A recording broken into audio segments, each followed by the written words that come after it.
आज की वीडियो में मैं आपसे बात करूंगा केमिकल शिफ्ट के बारे में। आज हम अच्छे से केमिकल शिफ्ट को अच्छे से समझ लेंगे कि आखिर होता क्या है।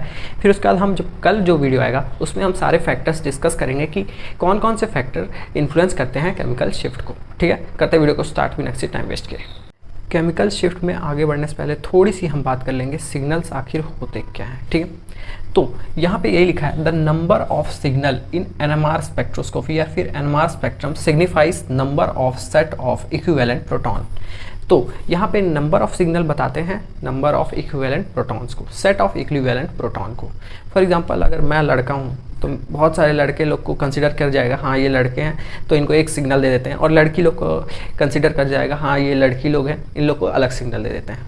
सिमिलरली यहाँ पे कार्बन के साथ यहाँ पे आप देख सकते हो, अगर इसको मैं खोलूँ तो ये CH3 है, 1 2 3, तो ये हाइड्रोजन के साथ कार्बन जुड़ा है, ये हाइड्रोजन के साथ कार्बन जुड़ा है, ये हाइड्रोजन के साथ कार्बन जुड़ा है। ठीक है, तो मतलब तीनों का इन्वायरमेंट सेम है, तो इन लोग को मिलेगा एक सिग्नल। ठीक है, एक ही सिग्नल।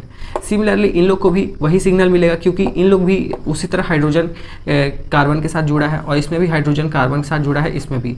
तो यहाँ पे 4 सिग्नल ना होने के बजाय यहाँ पे होगा सिर्फ एक सिग्नल, क्योंकि यहाँ पे सब एक ही तरह के इन्वायरमेंट शो कर रहे हैं। ठीक है, अब अगर मैं उसी की जगह एक और एग्जांपल लूँ, ठीक है, तो यहाँ पे भी ये तीनों ग्रुप एक एक सिग्नल शो कर रहे हैं। ठीक है, ये तीनों हाइड्रोजन एक एक सिग्नल शो कर रहे हैं। आप बोलोगे कि ये वाला क्यों नहीं शो कर रहा है, क्योंकि आप देख सकते हो ये जो कार्बन अटैच है ये कार्बन से अटैच है, और ये वाला जो कार्बन अटैच है वो ऑक्सीजन से अटैच है। तो इसका मतलब इसकी इलेक्ट्रॉनिक इन्वायरमेंट अलग हो गई, इसीलिए ये तीनों हाइड्रोजन अलग सिग्नल शो करेंगे। तो यहाँ पे जो हमारे 9 हाइड्रोजन हैं वो एक सिग्नल शो कर रहे हैं, और जो हमारे 3 हाइड्रोजन हैं वो दूसरा अलग सिग्नल शो कर रहे हैं। मतलब यहाँ पे टोटल ग्रुप में, मतलब टोटल कंपाउंड में 2 सिग्नल आ रहे हैं। 9 हाइड्रोजन से एक सिग्नल और बाकी 3 हाइड्रोजन से अलग सिग्नल, एक और सिग्नल। तो यहाँ पे टोटल नंबर ऑफ सिग्नल 2 हैं। तो यहाँ पे वही लिखा है number of signal in NMR spectrum signifies number of set of equivalent proton. तो ये 9 हाइड्रोजन का एक सेट बन गया, इक्विवेलेंट हाइड्रोजन थे सब, तो इसीलिए एक सिग्नल दिए, और ये 3 हाइड्रोजन का इक्विवेलेंट सेट बन गया, तो वो उन लोग ने अलग सिग्नल दिए। ठीक है, तो हमारे जो अलग अलग प्रोटॉन्स थे जिनका अलग अलग इन्वायरमेंट था, तो वो अलग अलग ही अप्लाइड फील्ड स्ट्रेंथ को एब्जॉर्ब करेंगे। यहाँ पे वही लिखा है दस the proton in different electronic environment absorb different applied field strength. ठीक है, अभी तक हमने बात की प्रोटॉन्स की, सिग्नल्स की और फलाना ढमकाना की। ठीक है, अब हम बात करेंगे कि शील्डेड प्रोटॉन और डी शील्डेड प्रोटॉन क्या होता है।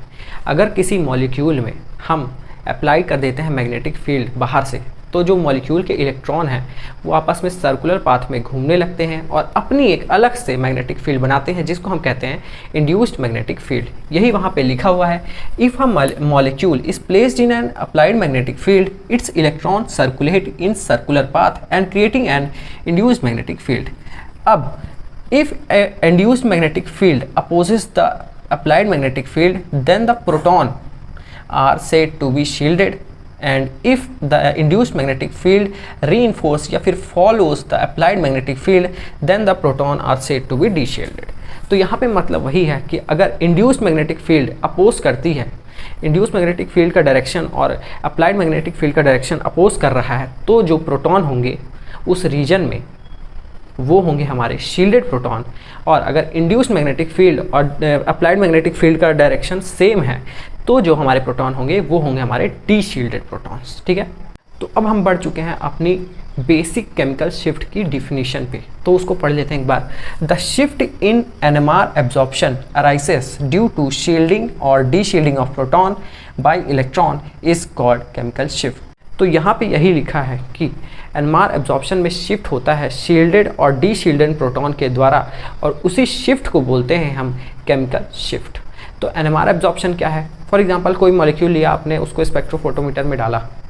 ठीक है, जैसे कि आपने उसको स्पेक्ट्रोफोटोमीटर में डाला, उसने अपनी कुछ रीडिंग दी। ठीक है, उसी रीडिंग से हमें एनएमआर स्पेक्ट्रम मिला, और वो जो एनएमआर स्पेक्ट्रम मिलने से पहले जो हमारे शील्डेड और डी शील्डेड प्रोटॉन्स आते हैं वो क्या करते हैं, अगर हमारा स्पेक्ट्रम यहाँ पे आने वाला था, अगर शील्डेड प्रोटॉन हुआ उस मॉलिक्यूल में, तो वो हमारा स्पेक्ट्रम इधर आ जाएगा, मतलब कि ये वैल्यू इधर शिफ्ट हो गई। और अगर वो मॉलिक्यूल में डी शील्डेड प्रोटॉन थे, तो अगर यहाँ पे स्पेक्ट्रम आने वाला था, तो मतलब कि एनएमआर का वैल्यू इधर कहीं पे आ गया। तो मतलब शिफ्ट हो गया। तो यहाँ पे वही लिखा है, the shift in NMR absorption arises due to shielding और deshielding of proton by electron is called chemical shift. और इसी शिफ्ट को हम बोलते हैं, इसी एब्जॉर्प्शन के शिफ्ट को हम बोलते हैं केमिकल शिफ्ट। ठीक है, अब हम बात करते हैं कि ये जो TMS लिखा हूँ मैं, ये आखिर है क्या। ये एक तरह का रेफरेंस कंपाउंड है जिसका हम ज़ीरो सपोज करते हैं। ऐसे ही आप केमिकल शिफ्ट में ज़ीरो नहीं बना सकते, आपको ज़ीरो वहाँ पे सिग्नल मिल रहा है तो मतलब वो सिग्नल है TMS का। TMS क्या है, टेट्रा मिथाइल सिलेन। ठीक है, यहाँ पे वही लिखा है, द रेफरेंस कंपाउंड इस TMS, मतलब कि ये जो कंपाउंड है ये TMS से है। अगर इसका मैं आपको डायग्राम बना के दिखाऊँ तो ये कुछ ऐसा होता है, बीच में रहता है सिलिकॉन और उसके चारों साइड रहता है CH3। ठीक है,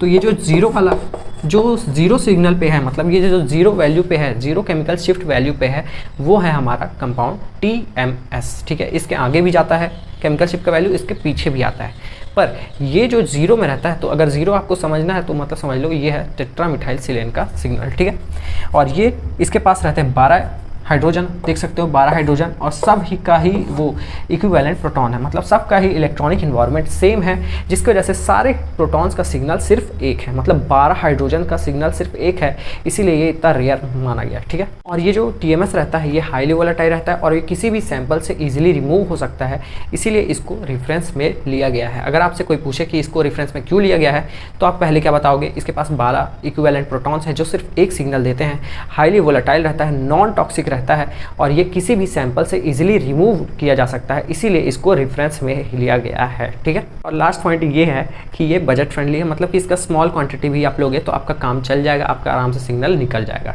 केमिकल शिफ्ट को हमेशा डेल्टा से ही रिप्रेजेंट करते हैं। ठीक है, तो यहाँ पे delta is equals to observe shift from TMS upon operating frequency of instrument. अलग अलग NMR स्पेक्ट्रोफोटोमीटर का अलग अलग वो रहता है, ऑपरेटिंग फ्रीक्वेंसी रहता है। तो अगर आपको निकालना है केमिकल शिफ्ट का वैल्यू, तो आपको ये तो पता ही रहता है, ये मशीन में लिखा ही रहता है, और आपको ऑब्जर्व शिफ्ट निकालना पड़ता है, मतलब कि कितना शिफ्ट हुआ, शील्डेड से नॉर्मल का कितना शिफ्ट है वो आपको निकालना रहता है। ठीक है, और ये हमेशा PPM में इसका यूनिट रहता है और ये एक डायमेंशनलेस क्वान्टिटी रहती है। लास्ट पॉइंट मेरा ये है यहाँ पे कि किसी किसी बुक में ना ग्राफ बना रहता है और ऊपर ग्राफ के टाउ लिखा रहता है और नीचे डेल्टा रहता है। तो डेल्टा से तो हम लोग नोन हो गए हैं कि वो केमिकल शिफ्ट का एक वैल्यू है या फिर केमिकल शिफ्ट इसी से डिनोट करते हैं, बट टाउ से भी आप केमिकल शिफ्ट डिनोट कर सकते हो। ये एक रिलेशन है, tau is equals to 10 minus delta. ठीक है, जहाँ पे अगर TMS 0 है तो टाउ 10 होगा, TMS 1 है मतलब कि अगर डेल्टा 1 है तो टाउ 9 होगा, डेल्टा 3 है तो टाउ 7 होगा। ठीक है, मतलब कि 10 से माइनस कर देना है। अगर आपका डेल्टा आया है मान लो 3 आया है और आपको टाउ का वैल्यू पता करना है, तो 10 माइनस 3 करोगे तो आपका आ गया 7 ppm। ठीक है, और ये भी ppm में रहता है, ये भी ppm में रहता है, बस आपको एक रिलेशन पता रहना चाहिए टाउ और डेल्टा के बीच का। ठीक है, सो गाइस ये था छोटा सा वीडियो केमिकल शिफ्ट के ऊपर। BSc फाइनल ईयर में केमिकल शिफ्ट इससे ज़्यादा आपको नहीं पढ़ना है, केमिकल शिफ्ट का डिफाइन और इससे ज़्यादा कंटेंट आपको BSc फाइनल ईयर में मतलब इनफ ही है, मोर देन इनफ है। ठीक है, सो गाइस अगर आपको ये वीडियो अच्छा लगा तो इसको लाइक कर दो। फैक्टर अफेक्टिंग केमिकल शिफ्ट हम करेंगे कल अगली या फिर अगले वीडियो में, तो तब तक के लिए बना रहो चैनल में, मिलते हैं नेक्स्ट वीडियो में।